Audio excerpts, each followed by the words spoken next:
We assured these workers that at least our state representatives knew what was going on. Some of them worked in different districts, and I have to admit today I didn't speak to their congressman. There was no time at that time. But we have promised these congressmen where these other workers are in that we'll get a report to them. We think it's true. I think the saddest thing is with the corruption and what we know today about the UAW. Aero mechanics unions in '99 started talking to me about cleaning a union, about corruption. You have one of those copies in your situation. And then I was approached by the Detroit Free Press in 2000 to write a story about the UAW. It's called the Corruption Series. And at that time, Bob King told me in a Las Vegas meeting he was going to be the next president. That didn't happen. Mr. Jokic selected the other president. And then it came to be that I interviewed King after that, and he said, you know what? The other unions are corrupt. We're not sticking up for our people. We're forming other unions outside of the auto workers, and we have a problem with that. So he was virtually on their side. So when I was called to Saline, I looked at it and thought, this isn't really happening. I did not know their story, but I knew that the story was accurate. I had just come from the federal judges required for me to speak in New York to Judge Drain on the Delphi situation, and he said, go home and write about it. At that point, in this booklet here, I wrote the color shirts that they were wearing, and we didn't know what was coming out of that. It's been a treacherous year and a half about why you would think that everybody in the international is bad. But these people coming forward with this lawsuit have every reason to want to police and clean up those international and get their rights back. And it's a political year, we all know that. But you don't run down unions and you don't run down people. But we thought the right people were informed, and we're still getting repercussions that needs to stop. Therefore, I'm proud I went to Saline, and I'm proud of the situation, and I hope that the American people are made aware of it as soon as possible. So these workers feel, just to close, these workers feel that the time has come to stand up for their rights and to demand accountability from the UAW on behalf of all of its members. Thank you. Thank you. Cool. Thank you. All right. Any other questions? Any further questions? Yeah, let's see. 'Cause we kind of missed the first thing that you said. We were busily jostling cameras around, so I would like you to you may not even remember what you said when you started out. I ramble. But when you started talking to us, you kind of laid out how you, in general, how you saw what was going on with the UAW. What is it that you talked about, the lying and other stuff? Just give me kind of a summary of what it is you feel, how they did you wrong. Well, for one, from the very first day, they told us that we were the next generation Ford. You know, in our orientations, and they didn't say anything about ACH. Some of them that came from different plants couldn't believe that we weren't able to run for office. They petitioned against us at International, so we couldn't vote. We could only vote if they needed our vote, and we couldn't run for any offices. And anytime we asked for our contract, they kept saying we didn't have a contract. We don't have a contract. Well, but we fell under the Ford contract on certain things. It's like every time we would ask them, like I wanted to file a grievance, and a Ford Tier 1 was over here, and it was the same grievance against two different people. She got her grievance in like 3 weeks, okay, the full amount. I kept asking a representative on a weekly basis when you could see them, because you'd only see them come around when it was election time. And I would ask him, I was like, Dennis, where's my grievance stand, Gail got hers, where's mine? And he just kept saying, well, it's in the air, it's in the air. Finally, I had to accept half of the amount for the grievance to get it, or I was not going to get it. They're not fighting for us for anything. They're not fighting to get us anything. When the transition period came on, they looked out for the Tier 1 Ford only, not us. People that joined Farisha got $2,500 sign-on bonus. We agreed to stay there. We stayed there almost a full year to help this company. We were not offered any incentive to do that, only our pay and our work. That's all we got. Ford 1 tier that were eligible for retirement got $50,000. Then they were offered $50,000 and another $50,000 if they stayed with Farisha for a year and signed agreements. We didn't get any of that. We got no bonuses, no nothing. And we were there doing just as much hard work, if not harder, than the others. and we're just treated differently. When we went to the union meetings and asked, they either lied to us or, slough us off. The grievances, like I said, we would fight to get the grievance, and it was a black and white grievance. If there's an election, if we won, if it wasn't, we would. got it. Right before we went to Flat Rock, this is perfect, they said, we gotta vote, you guys gotta vote this contract in, this DAS contract. I said, we're getting ready to go to Flat Rock in less than a month, we knew it was really close, and we're like, why are we voting on a contract? We're not workers for DAS, that's what you guys told us, And they're like, no, it's just something they need to do, you just need to vote it in. Well, we all rallied together and we voted it down. We said, we'll vote it down till we leave, We rallied together and everything. Well, then all the union representatives that were had offices down there went through the whole factory telling people, if you don't vote for this, we froze your vacation and we froze your personal days. You can't use them. They took all this stuff away from us. So when I went down there and asked them, they were doing a meeting with the new employees. They were getting paid $9 an hour. That didn't have to pay union dues the first week like we did. They were there and they were doing an information meeting with them, So I stood there and I said, are you telling me you froze my vacation and my personal time because we voted down this contract? And Jason Heath and Jody Dunn from International stood there and said, yes, we did. Simply because you don't have a contract. I said, I didn't have a contract when you gave me my vacation days. So now you're telling me because I don't have a contract, you're taking them away. It doesn't make any sense. There's no answer. You put them on the spot, they can't answer They it. keep doing the vote till they get a yes vote. And then they turned around and scared people. It's a scare tactic.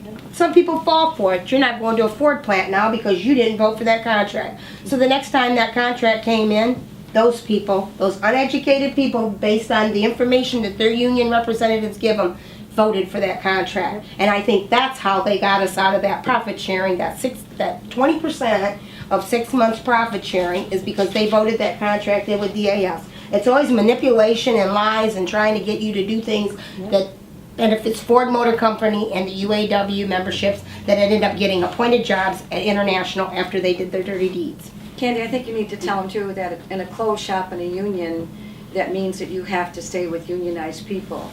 And they didn't do that when the Ford was making the exchange over to Freesia, which was part of what they did. And they brought them in. And they did not have. They were not union members. They weren't union paying members. And when they were doing their orientation, they're going, okay, now you got a job. Now you're done with orientation. Go vote 2 and 4. Yep. They told them how to vote, and that's how people got votes. And they got them in through the people coming in that had no idea who anybody is, what it even curtailed. They just thought, well, to keep this job, I got to do what they tell me. They're telling me to vote.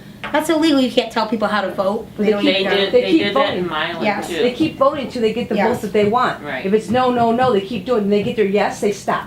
That's And it. when I tried They to want use it. my vacation days, I was training on midnights. So I said, I'll come in at 4 in the morning, I'll train 4 hours. I said, but I want to take my vacation pay. I'm one of those that save it in case something happens. So I had my full week vacation pay. My supervisor was supposed to pay me midnight shift premium, the 4 hours of training, and then I was to go home at 6 in the morning and I was going to get paid for the day.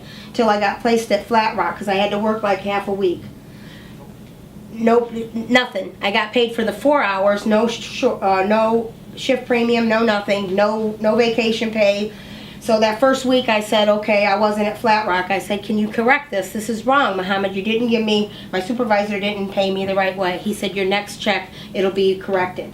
So my next check, of course, I'm at Flat Rock and I get a next check and nothing's corrected. Matter of fact, I lost over $400 and some in 2 weeks. So in orientation, I notified the president of that local 3000 there, and I gave him all my information, wrote a statement, signed it, dated it, and gave him my phone number. I have heard nothing from anybody. I could not call my supervisor. They would not return my phone calls from Saline. I called the union reps in Saline. They would not return my phone call. Labor relations, you name it. My superintendent, people I worked for that were higher up because I worked in quality and stuff. I called every number that I had and nobody would answer my call. It's almost like they said, once the ACH people leave, don't answer the phone and don't deal with their problems. Okay. Could you say and spell your name for me again, please? Candace, C-A-N-D-A-C-E. It's Escott, E-S-C-O-T-T. And you're now working at the Flat Rock. Flat Rock. That's an actual Ford plant, right? Yes. Okay. I'm now what they say tier 2 Gotcha. a Ford employee. Okay, and could I get your name then? Edwin Holmes, Holmes. And where are you now? I'm at Saline, You're still city? yes. Okay, and Linda Bouchard, BOU? Bouchard, Okay. and I'm at Ford, Flat Rock. You're at Flat Rock, okay. And Janet Strom, S-T-R-O-M, and I'm at Energy, formerly with the Mylan plant. gotcha. Same as Janet, my name is Elisha, E-L-I-S-I-A, Creenan, C-R-A-A-N-E-N. Cool. We got, yeah. Delano Harris. D-E-L-A-N-O Harris. How to spell it? Yeah. Okay, cool. Energy plant All also. right, sweet. All right, we're good, I think. Thanks, everybody. Thank you. Thank you. Thank you. It started in Detroit because people in Detroit were scared that the UAW and companies would have some say over what they did. We started with Dorothy Wilcox, and we started with Pat Fox, who was the head. My brother-in-law arranged those meetings. He said, you know, you better let labor know because you worked with Don Todd 4 years ago and you cleaned up a mess in Grand Rapids and other plants and you never hurt the union, even though the union officials stole the money. I said, that's true because I was vice president of postal unions. And I said, I'm not here to kill a union. You have to understand that. So when you see at the bottom, the CC Pat Fox, she's the top of the labor board. And she called me and she said, well, we don't get any answers from the UAW, Pat, so we're going to say that all this we tried to do for you didn't work. There were 18 meetings. Yeah, the Yeah, 2080. they have the 2080 that if there was 80% of temporary workers that they would make them Ford workers, the top 20% would be Ford workers in the union hall and said, you will never be a Ford worker. Yes. Because the light blue were coming into our You know, plant. and what's so funny is Light blue is Jody Ford Dunn too. came into Huh? our Light blue factory is and Ford a Ford too. worker. Dark No, actually light Ford worker. blue There are is the several Ford Ford transfers workers that are came out in into support the of us, ACH plant and took our jobs And away he from said us. there's already All of the ACH, Visteon, whatever you want to call us, I think, you know, the taxpayers didn't have to bail out Ford Motor Company. I think we were the bailout. I think us getting our wages froze, working for less, doing more, in limbo when they were trying to sell the parts plants. We were the bailout, and I think it's time for Ford Motor Company to pay us for the It's 80-20, yeah. the money, so that's it. But we've been doing things on the bridge and on China, which is really One more time. 80-20. What happened to the 80-20? Will they push it to the back page or what? For a while there. Yep, Ford Motor Company's bailout, tier 2. A significant portion of which are military officers.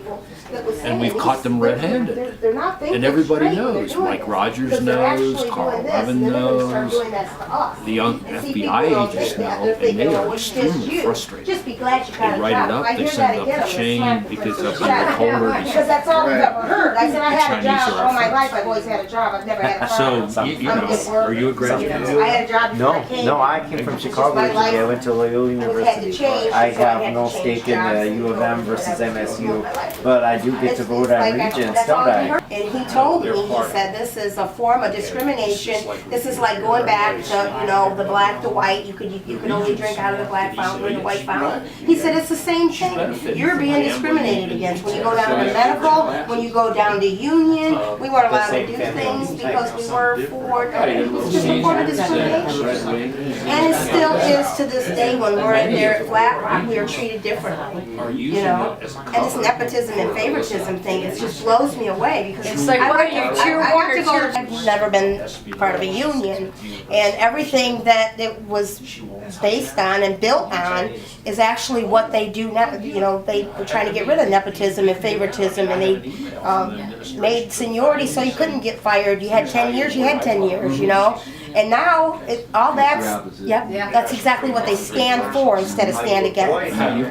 You know, it is, it's very bad. And then, like I said, when the referrals come in, they're all related to people, they all got the easy jobs. When we got placed over there, of course, the harder jobs. Camille those- McMillan has indicated in her first book, and helped her to do a story that this has been going on a long time with General Motors. And so, you know, what you're saying is totally true.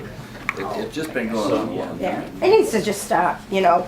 If you're gonna treat people differently, you need to tell them the truth, that you're coming in here under this and this is this, you know, this trying to hide the truth and keep telling people lies, and you're taking my money every month, you know.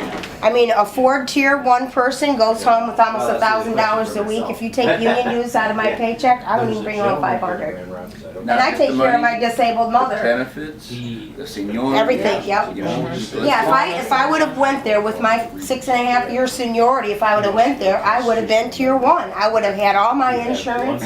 Right now, you have to wait 3 years to get, you usually have to wait 3 years to get your vision and dental. You know, well, 3 years they froze our pay and everything else, so we never got the dental. So if you accumulate the 3 years there versus the 6.5, I'll have worked 9 years to get preventative vision and dental. But you're expecting me to be to work every day, but I can't go get my teeth cleaned and examined. You're expecting me to go in there and do your job, do a quality job, but you won't provide me vision. Is this because they're calling you a temporary worker to begin with? Like you- Tier 2. But we weren't called temps until after ACH came in there. There's like 292 of us that came in there that were told we were the next generation Ford. We were on a scale. We worked under the 2003 Ford agreement, the 2007 agreement. You know, on there you can only work 89 days and you're full time. 89 days, you know what? Not full time. I remember I was trying to wrap But my we were brain full-time. around how one of the employees said that I was a permanent temporary. What is a permanent I see temporary? different locations were told different things. Yeah, yeah, absolutely. A Yeah, permanent little- temporary. Sheldon Road people were told different things.